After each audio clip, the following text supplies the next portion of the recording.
Well, thank you everybody for being here. The 1% call is probably one of the best calls during the week, right? Agreed. It's that call that we come in and we get rejuvenated. We got Brent bringing the heat and we have an opportunity to kind of get a shot in the arm on Tuesday, kind of right at the beginning of the week. So Brent asked me to do that today. I prepared and got some things together. It looks like we're going to have a little confusion about the call and so on. But you know what? The right people are here. The right people that need the message, the people that are here right now are going to hear what there is to hear, right? And sometimes that's when the magic happens. You just never know when that's going to show up. So for me, I've got a couple things that I want to share with you today that I prepared that I think will move the needle in your lives, move the needle in your business. And I'm just blessed every time Brent gives me an opportunity to present to this particular crowd. This is the leaders, this is the people that are, in my opinion, the 1% mindset, and that's when things change. Is when we surround ourselves with people like that. So, I've got four quick things I want to talk to you about today in the next 25 minutes. Number one, maybe not in particular order, but maybe in order. Number one is money matters, right? So, first of all, what do we mean by money matters? If you don't have any, it's not much fun. It's no fun if you don't have any. That's a great point, right? And we want to live in abundance, right? We want to come from a place of abundance. We want to live in a place that, um, listen, when we make more, we can give more. When we make more, we can impact more. When we make more, it creates more freedom, opportunities, and choices. But for me, it's about how many more people I impact by the more amount of money, right? It used to be a different journey for me. It used to be a different quest, right? I related that to success. I related wealth to freedom, but wealth doesn't create freedom. Freedom creates freedom. Wealth can facilitate it, and it sure sucks to be broke because then you run out of choices that you could make to have freedom. But when I speak of freedom, I speak of time and financial freedom, right? It's a combination of both. And so, like, what came up for me today when I wrote this down, I said, live in abundance, but profit first, meaning it's easy to look at the books at the end of the month and see how much money's left over, but that's not really proper planning. And Brent actually had a book called Profit First on his desk when I stayed with him in Puerto Rico. And I read it over the course of being there a month. I read it cover to cover. And then I came home, I read it again with my wife. And we immediately said, we're going to commit to instituting this into our lives. And I am really, really proud to say my income hasn't changed. Maybe if it's even gone down a little bit in this turbulent real estate time, fairly stable, but it hasn't made any major changes. But my profit first lifestyle has changed everything, right? And if you don't know, the summary of this profit first is you pay yourself first and then you pay everything else after the fact. And then it will make you live within the means of that balance, right? So 10% example, 10% profit, 10% taxes, 10% payroll and different things you might have in your business. Your payroll might be 40% of that.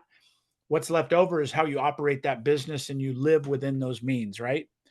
But you're casting the message forward of how you're going to work with your money. And it's been a very, very impactful thing. The profit is your fun. The profit in your business is meant for you to do nice things for yourself, nice things for people you care about, right? And I operated the other spectrum my whole life. I outproduced all my problems and I always had money. But at the end of the month, it was like looking at the checking account to see how well I'm doing and how well I'm feeling. It's very rewarding if you look at this from the perspective of planning that ahead of time. And this is also the first time in my life that when I took my corporate taxes to the accountant 2 weeks ago, a week and a half ago, I didn't freak out because I had all that money sitting in the tax account that's been working throughout the year that we're just putting a little bit away at a time and being purposeful about that. So I want you to, number one, I really empower you to look for the book called Profit First. If you're interested in this, if money is giving you any kind of anxiety, I'm not looking at you right now, but I'm looking at you. Ask yourself, does money bring me anxiety? And if it does, then I would suggest changing your ways that allow you to. I like that, Right. Jeff. But honestly, if it brings you anxiety, look at ways that you could reduce that anxiety. Yes, you can go out and get 3 jobs, you could do all these things, but you could outspend 3 jobs. I've proven it, right? I had 3 jobs. I was real estate broker, contractor, you name it. I was in network marketing. I did all the things. And at some point, the taxes represented I was rich. I sure in the hell wasn't rich. I could spend every dollar you give me, no question, right? I'm a spender. Kirsty's a saver. It's different. But what I did, for instance, like remember the beginning of COVID? A lot of us said, I got to cut expenses. I got to figure this out. COVID stopped everything immediately. And a lot of us, like, I remember being on a couple calls where they're being really, really aggressive and they're thinking how we're going to cut expenses. And what I went through was I went through a phase to where I looked at every expense we had and we started cutting out everything that wasn't critical, right? We were able to cut like three or $4,000 a month out of what seemed like normal operating expenses. And what I meant by that is the subscriptions that you don't really use, the subscriptions to this video software editing program that you haven't logged into in 6 months. It's $79 a year and it's coming up for renewal, right? I want you to think like that now because I think this market is really putting us in a position we've got to be really, really money friendly and money conscious, right? Some of the things that we did just in the last 30 days is we did this audit again. And this is the last thing I'm going to say on this money matters component of this. But just in the last 30 days, we looked at this and we said, we're just going to audit everything. Let's just audit everything. So the first thing we did is I'm like, okay, Dish TV. Everybody needs their TV, right? Right? I'm not asking you to get rid of your TV. Tom's going, no, kill your TV. I support that statement. Kill your TV.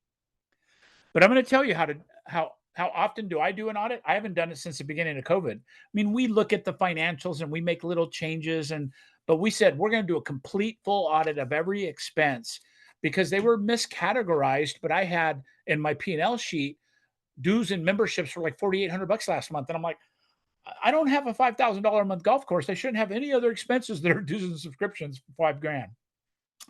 It was all these misclassified little 1999, 29, 139, right? So we reclassified and got really clear on that. Clarity is powerful. But get this, we looked in and we were spending 160 on Dish. And I was with a buddy of mine and he's like, hey, have you heard of this new thing called VCTV? VSEE I go, no, never heard of it. He goes, it's an internet box that provides every channel. And I'm like, that's illegal. He goes, it's not, it's on Amazon. It's not illegal. Might become illegal. I don't know what it is, but he goes, it's not illegal. You could buy it online. And I go, tell me about it. I've never heard of it. And he goes, I'll show you. And he opened his TV up and he started flipping through the channels. I'm like, wait, you got Showtime, Netflix, pay-per-view, Paramount. I mean, I'm paying for 6 of those things automatically.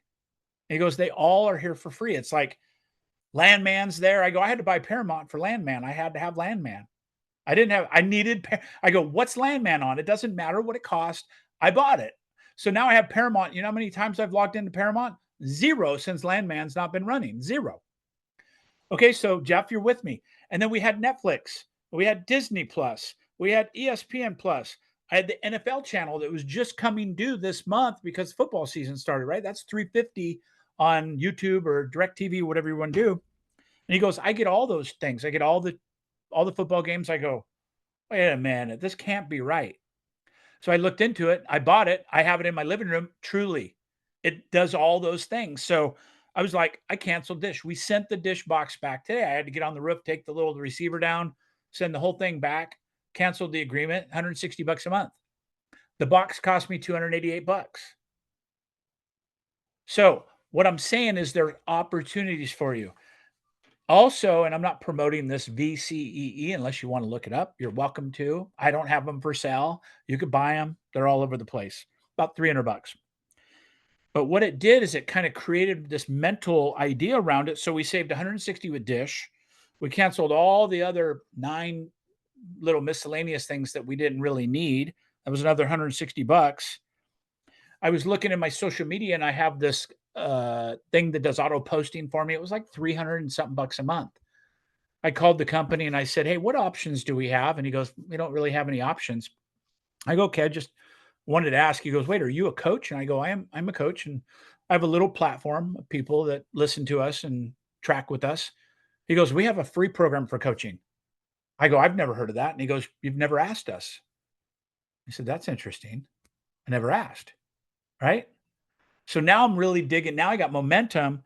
We went to Geico that I've had for 20 years. And I said, hey, can you evaluate and audit our account? I think I'm paying a lot for car insurance, home insurance, umbrella insurance. I got all this insurance. Looked at it. They said we can't do anything about it. So I put it out to bid. I put it out, and we have USAA that we looked at, heard about it, never used it. Went to USAA and we saved. I mean, I have it in front of me. It was ridiculous the amount of money. We saved $2,000 a year by switching over insurance companies and increased coverage in every area. All right. Geico got lazy. Geico got complacent with Randy Bird. Randy Bird got complacent with Geico because it's auto drafted and it's just doing its thing.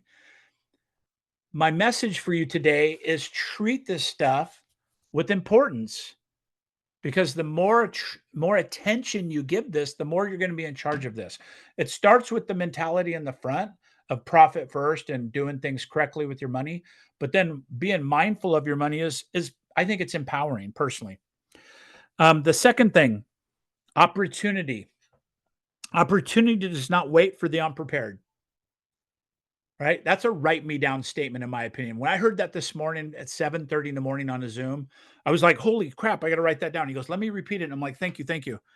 Opportunity does not wait for the unprepared. And I'm going to go back to money for just a second because this maybe is the theme of the day. If you're in a place of lack, if you're in a place of unprepared financially, if you're in a place of it's struggling times right now financially, and I know it is for a lot of people, right? I even know agents that were making 600 grand a year that are making half that, still a good amount of money, but they're not used to that. And so they're in this kind of crisis mode financially. If an opportunity comes up and you're not prepared for it, that is the definition of a missed opportunity, right? Whether it's an investment, whether it's a partnership. What about if you got called and said, "Hey, I'm available to partner with you. We're ready to do this thing. We just need to have this much money," and you don't have access to that kind of money. And sometimes it's just thinking outside the box, like doing flips and investment properties. I know a lot of people on a lot of the leaders on this call do those things. What about if you had one of the best deals of your life come along and you have the liquid assets for it? Is that the only way to acquire that property? It's not. It's not at all. OPM, other people's money.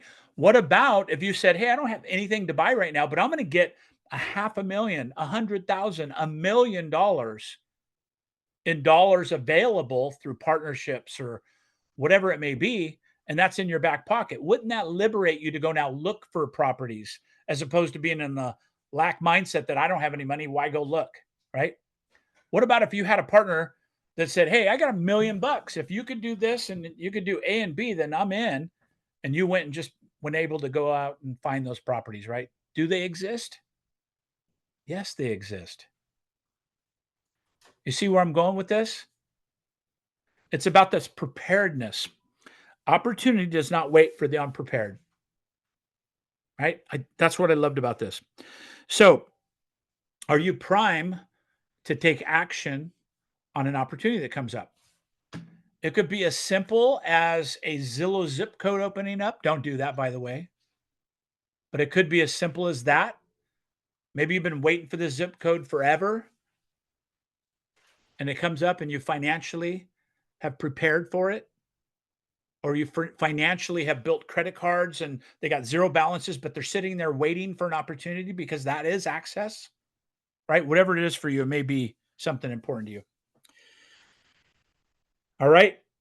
So, next one I have on my list, and again, not in order, but they kind of work in order, in my opinion. The next one is accountability. What are you accountable to? Who are you accountable to? What's important for you in your life? Do you have accountability around it?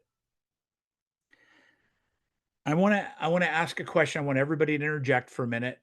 Name one professional capacity on the planet that doesn't require any accountability. Can anybody think of one? Professional anything.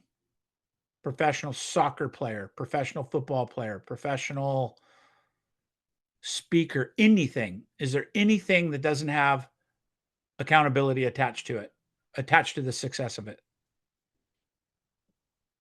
Scott, you have one? Stump me. I'm thinking, no, I've always had people it's always the measuring stick. It is the measuring stick. And what I love about this, I mean, as a coach, accountability is always, the first thing that we really talk about.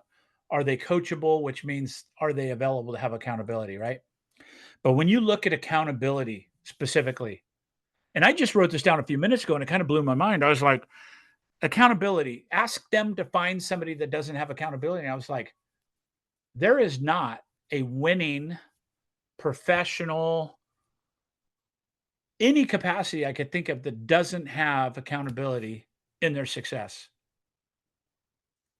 right? A professional football player has accountability to the coach, to the team, to his drug testing, to his workout regimen, to what he can say online, right? We saw a major amount of fallout from the Charlie Kirk statements that were being said online. You couldn't avoid hearing about this over the last week or two, right? I'm a huge proponent for free speech, but I'm also a big understanding of accountability, right? When I talk about accountability, I could end my career in the next 10 minutes if I wasn't accountable to what I was saying right now. Think about that. Do you think it's possible for me to say something that is out of line and to have EXP look at that and say, "Oh, that's not within the tolerances of what we work through in our ICA and all the other things," right? I have accountability to EXP. I am not a free bird to go out and say whatever I want. Free bird, get it? Free bird. Do you understand the power of accountability and the responsibility that comes with it? So now I want to lean on you when we talk about this. You can't name a single, I don't care if you're racing horses, there's nothing that doesn't have accountability attached to it in some level. And even if you think you are completely free of accountability, you still have accountability to your fans. I mean, even if you have zero accountability, say you're Eminem and you don't have any accountability to anybody, any radio producer, any radio show, anything. You've reached your milestone of massive success, wealth, all the things. You go, I don't have any accountability anymore. And then you put your middle finger up to your fans and then you lose all of it. Right? So there's always going to be some level of accountability. I want you to think of what is it that you maybe are lacking in accountability and lean into that a little bit as we go into the next and last step of this, which is action. So we started with money matters. Second is opportunity. Third is accountability. And fourth is action. And I looked at scrambling these around in different order and I was like, this actually works, right? This actually works. They could be moved around a little bit and they still end in the same place. But now action. Action is where it all happens, right? It's where rubber hits the road is in the action. Now I'm asking you, what is it that would move the needle in your business? Then maybe we can have accountability around. It could be accountability in the circle, could be accountability to Brent or myself, could be accountability to your spouse. Your children are great accountability coaches. If you want to really have a high level accountability, tell them, if you make sure I drink 4 bottles of water today, every day for the next 3 months, we're going to Disney World for a week. And you watch how they beat you to death over drinking your water every single day, because that is the ultimate test of accountability. When you tell your kids you're going to take them or do something with them, and then you try to get away with it, it doesn't happen. right? I've told you the stories. I had accountability coaches that were challenging me. Rich Rector back in the KW days, and they had me take my pants off in my office, and I had accountability. I wasn't able to leave my office until I made so many appointments or spent so many hours in the recruiting capacity at Keller Williams. I wouldn't recommend that today. I'd probably be thrown in jail for indecent exposure or sexual harassment or something. But that really happened. I'd go into my office at 9 o'clock and I'd take my pants off down to my shorts and I'd hand them through the door to her. I had no windows in my office. I'm like, don't let me out. A couple times I thought about having a, I'm like, what if I have to go to the bathroom? Well, I should have thought of that before I went into my office at 9 o'clock. But you see, that's extreme accountability because my coach challenged me with it. I would have never thought that on my own. And it only lasted for probably a week, and I'm like, "This is dumb, I'm not taking my pants off anymore," but it created a pattern that mentally I understood the importance of that. I wasn't coming out of my office unless there was a fire, right? So now we got about 4 or 5 minutes left. I want you to do one thing for me real quick. I want you to jot down 3 things that need to change in your life right now. Just real quick, your own, jot down 3 things. I don't care what they are. I don't care if it's I need to call for 2 hours a day. I need to lose weight. I need to be better. I need to do this. I need to save money. I need to read Profit First. Whatever it is, write down 3 things. And if you're looking at me, you're not writing anything down. So Jeff, write 3 things down. He's looking at something else. Come on, do this for me. Do this for yourself. Write 3 things down real quick. Okay? I'm going to give it like 30 seconds. Everybody got 3 simple things written down? I'm looking at about half of you on the screen. Okay. Out of those 3 things, scratch one off. Just scratch the one thing off that whatever, doesn't matter. They're not being judged. Just scratch one of them off for now. It's not disappearing. It's on your list. We're just going to focus on 2 now. Okay? Everybody got that accomplished? Now circle 1 that you're willing to commit to. Nobody else is watching. This is just you. Circle 1 that like this would move the needle in my business, in my life, in my relationship, in my faith with the Lord, whatever it is.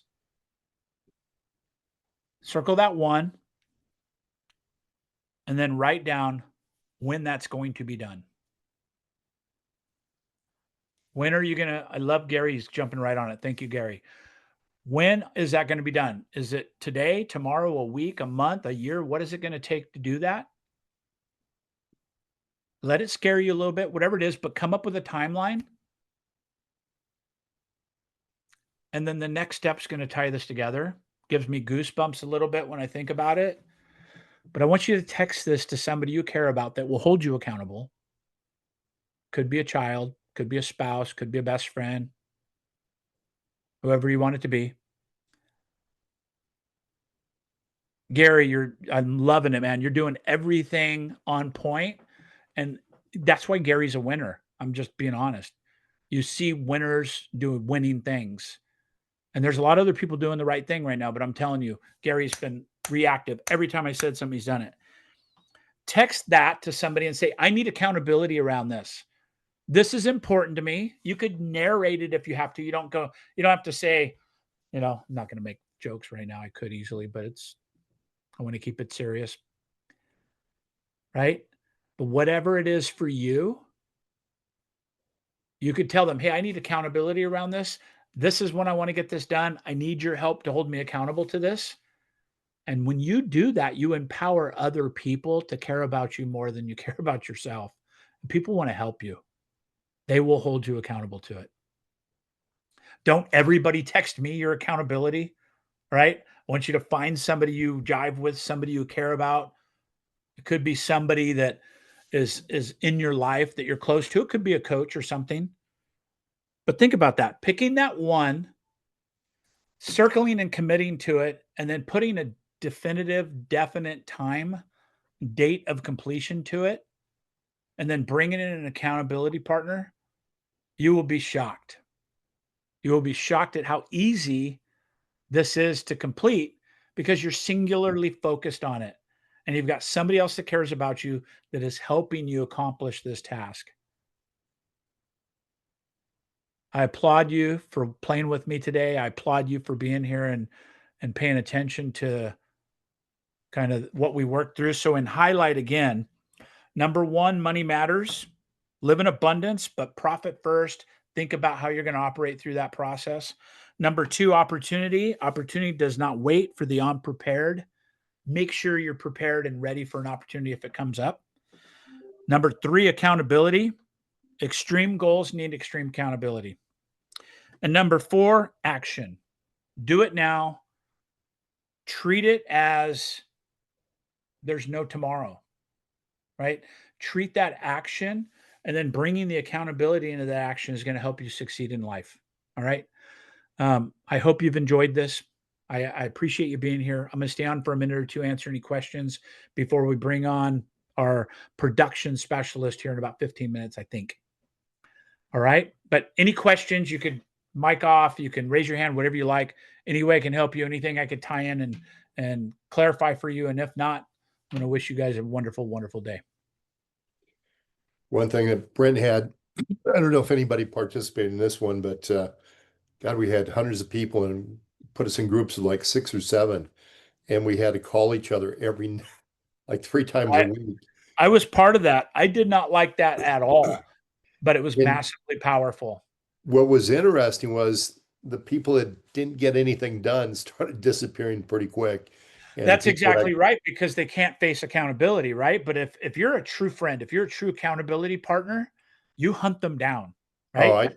I there did was a there was group some in people Puerto that Rico with called. 6 like you did, Scott, and we had one guy, I'm not gonna say who it is, very popular guy in EXP, very aware, everybody would know the name, and he started disappearing after 3, 4 days. And I text him privately, not in the group, and I'm like, "Yo, B, no, you're not getting out of this, man. You committed to this. What's up? What's going on?" He goes, "Oh, dude, you don't understand. I just got all this going on. I'm doing this. I'm doing this." I'm like, "Yeah, good talk. When are you getting back on?" And he's like, "Dude, I needed that." He goes, "I needed that. Thank you. I'll be there next week." I go, "All right, I'll be there. I'm waiting for you. I'm coming in special for you." And he goes, "I'll be there." Guess what? He was there, right? That's accountability partner, right? So thank you for bringing that up, Scott. I love it. Anybody else? I appreciate y'all. Thank you for being here. Thanks for allowing me some time in your lives today. God bless Brent Gove and all he does for us and the community that we've created here on the 1% call and beyond. All right. Sorry for the confusion today. Those that didn't make it, they could listen to the recording, but I came here to add value and hopefully we did that today. Thank you. I appreciate you. Have a great day. Peace out.